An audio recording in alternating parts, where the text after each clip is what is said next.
โว้ตาได้แล้ว Примерно 20-25 centimeters ice. เป็นน้ำก้อนที่บางเจาะได้ประมาณ25 เซนจะเจาะลงไปแต่ยับไปนี่ต่อจากนี้จะเป็นแมตต์1-2 แมตต์แม่นนะสถานที่บ่ได้เด้อพี่น้องเพราะว่าอยู่ในเต็นท์เด้อพี่น้องเลยนี่แหละพี่น้องคนรัสเซีย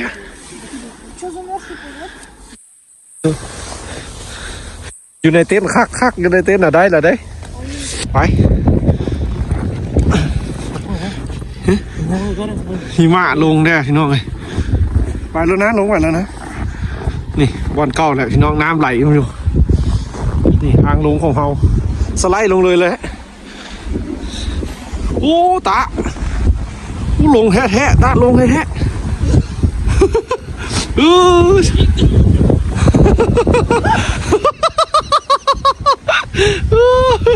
โอ้นกเป็ดโอ้มีนกเป็ดอีกเป็ดกำมาลิ้นนะอยู่นี่เนาะเห็นว่าพี่น้องนกเป็ดนะทางเทิงที่เป็นภูเขาเด้อพี่น้องมันจะเป็นเดินพูนน้อยๆพี่น้องน้ำเลยไหลลงมาเลยให้แถวนี้มันมีป่าพี่น้องเลย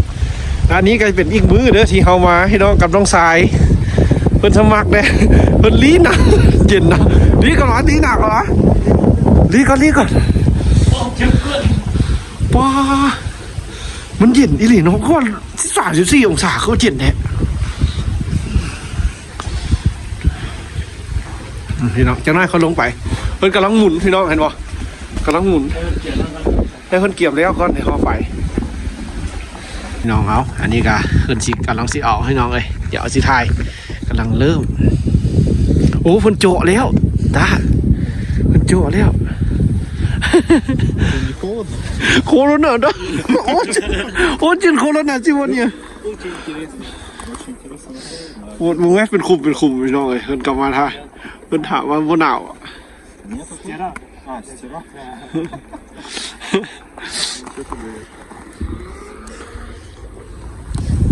สิได้บ่ได้ต้องได้ใส่เต้นพี่น้องเลย2 หนุ่มแต่เขาบ่แม่นอันคนเก่าพี่น้องคู่ใหม่เด้เบิ่งสิได้บ่ได้เราเบิ่งเด้อนี่ก็ถือว่าเป็นวัฒนธรรมดาพิเวียดนะเว้ยЧто, поймали что-то, что ли, пацаны? Нет. Мотыля? แข็งหมดนะแข็งเลยโอ้ยังเป็นห่วยได้อยู่มันเป็นคุมไปเอาไว้บึ้นละมโนกันรู้ดิสเปล่าหรือเปล่านะนะซีวเนี่ยนะпотому что корона да они не будет Ну, еще...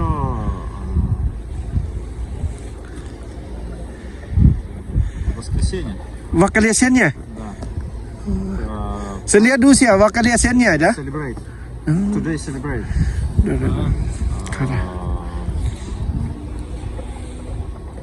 Православный праздник. Православный celebrate. Праздник, да, праздник получается. Православный праздник сегодня, Священное воскресенье. да понятно да это там тоже да там тоже да либо сруба Там только не ходите, да? Понимаете? да где Вот там ходить нельзя. понял Sink ice. понял да это мягкий да мягкий Да, мелкий. Да. Тонкий лед. да Провалится. упал да упал Примерно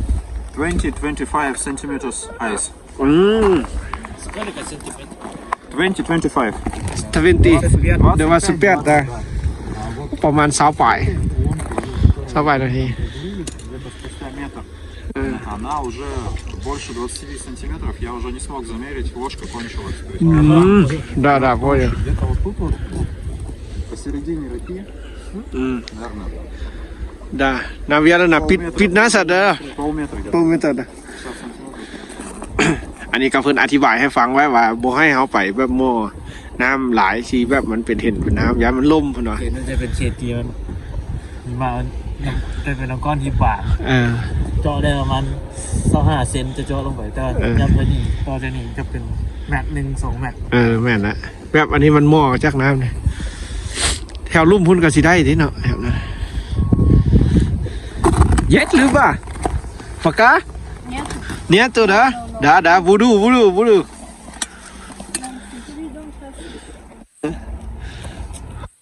Арсель, ты покажи вот ту, которую сегодня уже поймал. Одну маленькую. โอ้ได้แล้วตัวนึงตัวนึงแล้วได้นี่เนาะตาได้แล้วได้เนาะจับบังดูจับปากดูครั้งแรกกันจะเห็นแหงกันจะเห็นแหงปานแล้วโอ้ไอ้ละพี่น้องเพิ่นอยากเห็นโมเคยเห็นได้เลยนะเพิ่นมาอยู่นี่3 ปีแล้วเพิ่นโมเห็นเพิ่นเห็นเขาเอาลงแล้วเพิ่นอยากวนมาหมู่นี่นะกักนะซื้อไว้ยังซะ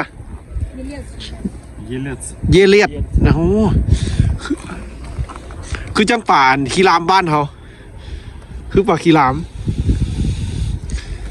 โอ้ย จะไหน มันตายเนี่ย ยังไม่ตาย เย็นโอ้จะได้ตายแล้วนะโอ้มันหนาวหลายเด้อพี่น้องเอ้ยมื้อนี้เด้อหนาวหลายแล้วอากาศเย็นแฮงพี่น้องเอ้ยมื้อนี้นะคือว่าเขาก็อยากมาถ่ายพี่น้องเอ้ยแล้วยักอีกหนึ่งก็ยักแบบเข้าใกล้ชิดคนรัสเซียให้เพิ่นได้โอ้ลมได้พูดคุยได้เว้ากับเพิ่นพี่น้องสินะ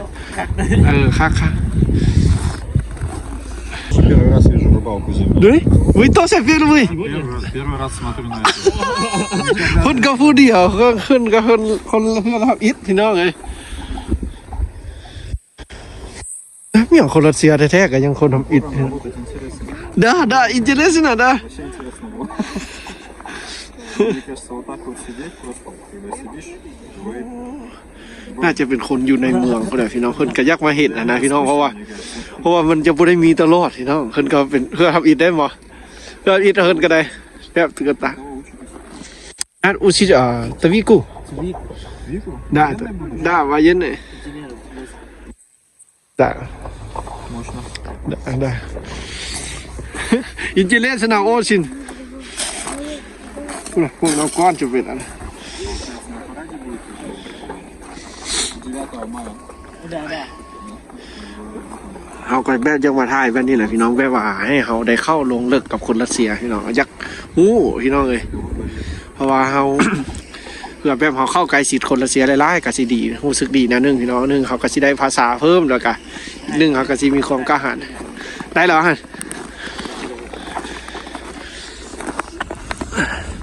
โทรศัพท์เขาก็เก่งขนาดของน้องหันดับเลยพี่น้องเลย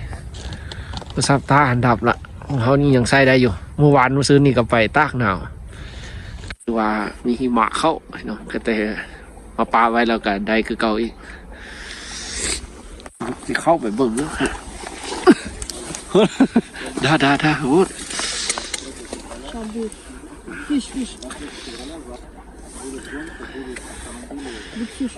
ได้โอ้เอ้ยตาอยู่ไหนยังคักดึงเบ็ดยืดอยู่ได้เด็กน้อยนะพี่น้องคือกำลังห้าวกำลังม่วนบ้านเหรอแต่ไว้มดสนาใบซุยอุปกรณ์เพิ่นพี่น้องอันนี้อุปกรณ์ของคนรัสเซียนะครับป่า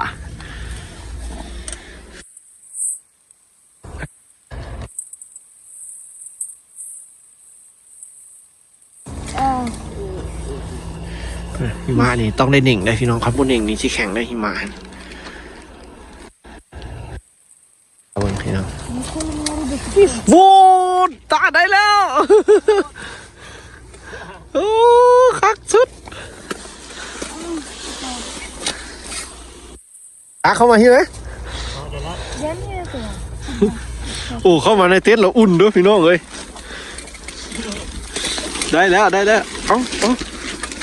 ลงมาตาลงมาโอ้ได้ละเด้นี่แบบสถานที่บ่ได้เด้อพี่น้องเพราะว่าอยู่ในเต็นท์เด้อพี่น้องเลยนี่แหละพี่น้องคนรัสเซีย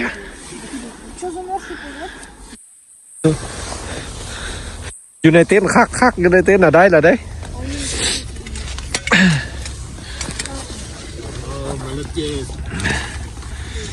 เพิ่นก็บ่เคยเห็นคือกันพี่น้องเพิ่นก็ได้นะ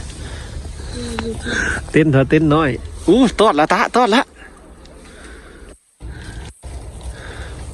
โอ้ยเสียดายพี่น้องสถานที่บ่ค่อยจะได้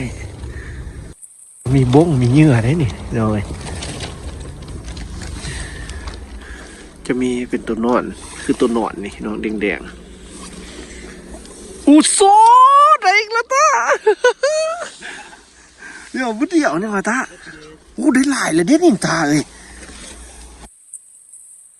โอ้5-6ตัวแล้วอย่าเบิ่งเบ็ดน้อยๆเองนะตานี่เบิ่งไหมพันเบ็ดน้อยๆเองได้พี่น้องเลยป่านะพี่น้องคือจังป่านั้นพี่น้องเลยจังป่ากับป่าขี้ลามพี่น้องมื้อนี้คือว่าคือป่าขี้ลามบ่คือป่าคือมื้อก่อนนะพี่น้องป่าจะแนวใหม่อีกได้นี่อีอะไรนี่โอ้คักๆพี่น้องเดี๋ยวเขาสิลงไปทางลุ่มพี่น้องเดี๋ยวสิไปเบิ่งผู้อยู่ลุ่มเถื่อเพิ่นได้ตัวใหญ่พี่น้องเบิ่งหลายๆบ่อนพี่น้องสิคือกันบ่อันนี้เขาก็สิถ่ายเบิ่งอีกอย่างพี่น้องเลยแล้วมื้อนี้ก็เป็นอีกมื้อที่มันหนาวพี่น้องอากาศนะพี่น้องโอ้เย็นปานนี้ดูได้อีกละท่าเบี้ยงผู้นี้ได้ผู้นั้นบ่ได้บ่ตึกบ่กันหมดสนามหมดปากกาสีดาปากกาสีโดดาฮู้ฮู้คลอสิวิมาลายีดปะโตบนดาปะโตบนดาไว้ปานแฟดพี่น้องคือแฟดนี่แหละพ่อยันบ่เคยเห็นซ้ำนะพี่น้องเลยเพิ่นน่าเครือแรกมาได้ละเด้ได้อีกละเด้โอ้ยมวนได้เห็นก็ได้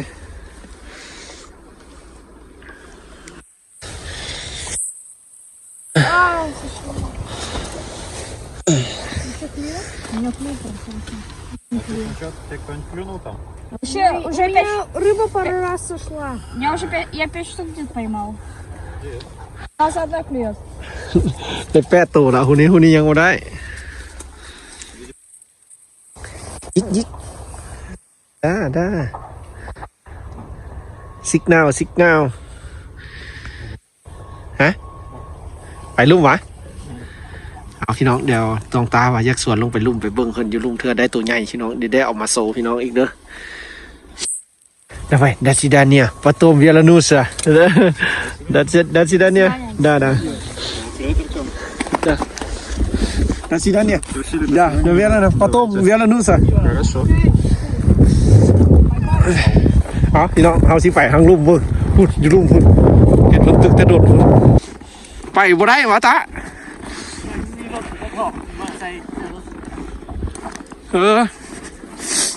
ย่างทางเทิงเลยวะมันสิมีบ่อนลงเวลาเขาไปคุณฮะเอาพี่น้องเดี๋ยวเขาสินำไปวงอยู่ลุ่มคุณเพราะว่าเขายังไม่ได้ไปถ่ายจักเทื่ออยู่ลุ่มแต่เคยมีคนบอกว่าคุณตึกอยู่ลุ่มคุณก็ได้ป่าคือกันแต่น่าจะได้ตัวใหญ่ได้พี่น้องเพราะว่าอยู่ไก่จากผู้คนหลายที่เราบอกว่าที่3คนอื่นที่3โอ้มือนหักได้ไปสนิกแม่นตัวโอ้มือนบุญแล้วเขาจริงเขาแข่งรถอยู่นั่นโอ้แล้วมือนี้เขาจะซ้อมมาฮั่นโอ้คักไปอย่าล้มไหนเดี๋ยวขึ้นหูพี่น้องโอ้ขึ้นได้มาฮั่นเกือบตัวมันบ่ได้น่ะบ่เคยเดินป่าเดินเขาที่นี่น่ะ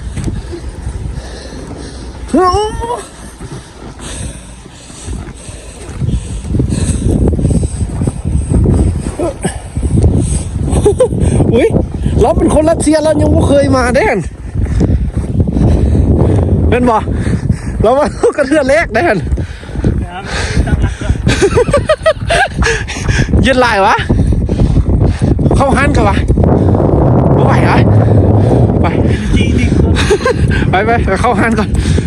อนที่น้องเย็นหลายอีหลีจะค่อยลงไปเบิ่งลุ่มเนาะเอาพี่น้องซอกหาบ่อนหักหนาวก่อนเด้อ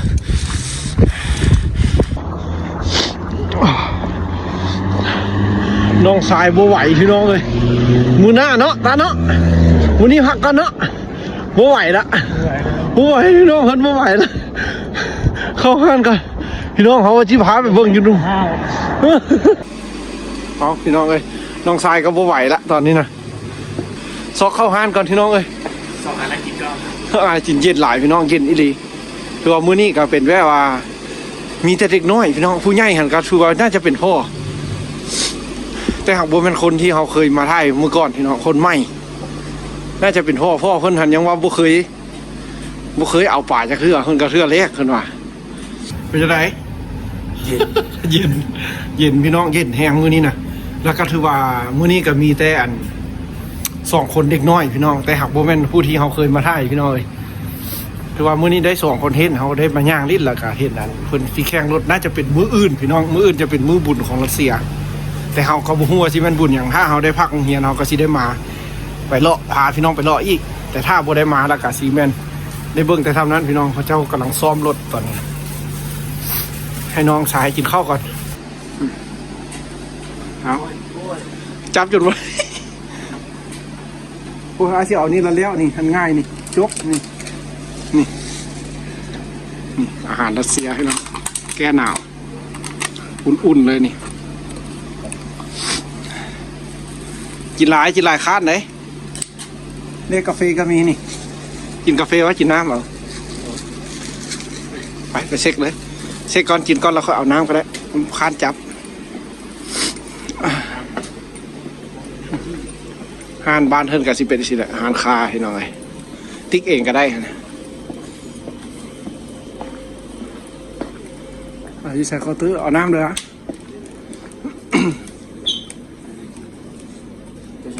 เอาตัวใดก็ได้เด้เดี๋ยวเอาตัวกระทิงกันดิเดี๋ยวเอาตัวนึงไปนะจับให้ได้น้ำดื่ม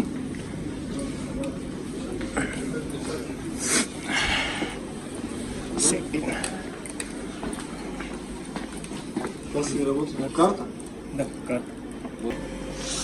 เอาอาหารแก้หนาว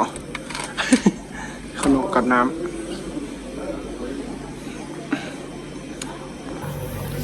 แก้หนาวจะบืดก่อนพี่น้องอะไรจะค่อยว่ากันไหมเราอดชนะเลยตื้อบื้อ Лоси, нет. เนี่ยเด้อ Ну, я когда там работал в том магните, там много было в военной форме. Ну, как вы. Вы что же, да? Да. Снимаешь, что ли? Да, снимай. Снимай, пока си там. Вы знаете Таиланд. Таиланд, смотри фильм, да? Все понял. А ты на YouTube, что ли, снимаешь? Да. А ты мне потом ссылку отправишь, я туда посмотрю. Давай? Да, спасибо. Hello. สบายดี Как? สบายดี Собайди. Вот,สบายดี Все, ладно, Надя. Да, до свидания.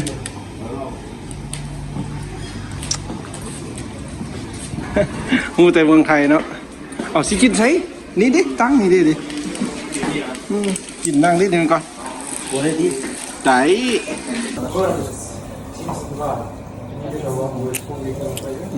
ขับลงนอนเป็นหนาวหน้าจนแดง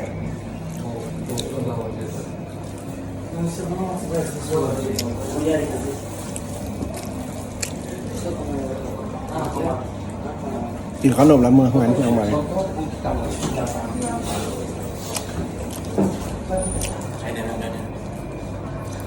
หน้าจนแดงแล้วนอนพี่บอกว่า14 องศามันหนาวใช่ไหม ลงรับ ย้อนมีลมฮะเอาพี่น้องสำหรับมื้อนี้เนาะก็คลิปการซื้อมันยุ่งมันยากเนี่ยแต่หากความจะคุ้นจะเห็นพี่น้องสำหรับบ้านเพิ่นแต่คันบนหาวแท้ๆก็สิได้เห็นคักๆอยู่พี่น้องคือว่ายูรัสเซียพี่น้องสำหรับมื้อนี้เขากับน้องสายมาย่างลิ้นแล้วก็หาคลิปโอกาสดีๆเนาะสำหรับชีวิตยูรัสเซียน้องกับบ่เคยเห็นถ้าเพิ่นเห็นวันนี้ซื้อเบ็ดนี่วันนี้ไปซื้อเบ็ดเลยวันนี้นะเขาสิไปซื้อเบ็ดพี่น้องบ้านนี้นะ ดาบต่อไปสิพาไปหั่นซื้อเบ็ด ไปซื้อเบ็ดมื้อหน้าเขาสิไปซื้อเบ็ดแล้วก็สิไปใส่ไปตึกเลยเพราะว่าเขาไปถามเพิ่นคักแน่ละตึกได้พี่น้องเขาไปตึกได้เพราะว่ามันเป็นแบบโบแมนบอนที่เพิ่นห่วงห้ามเมียงเนาะคือว่าคนมาตึกหลายแบบเป็นกิจกรรมสำหรับคนรัสเซียจะเป็นมือพักผ่อน แต่ถ้าติดตามไว้พี่น้องถ้ามื้ออื่นเขาได้พักเฮียนหรือว่าได้ออกมาเดี๋ยวเขาสิพาพี่น้องมาย่างมาเที่ยวเบิ่งเนาะเพิ่นกำลังแข่งรถกำลังซ้อมน่าจะมีบุญพี่น้อง ดูเขาเป็นแข่งรถ มีบุญดูรัสเซียเอาขอบใจพี่น้องที่ยังติดตามซ่องของเฮาพี่น้องชีวิตพวกเฮาอยู่รัสเซียพี่น้องเลยก็เป็นนักเรียนลาวที่มาอยู่พี่ว่ามีกิจกรรมอีหยังเฮาก็สิถ่ายให้เบิ่งเด้อสำหรับอยู่รัสเซีย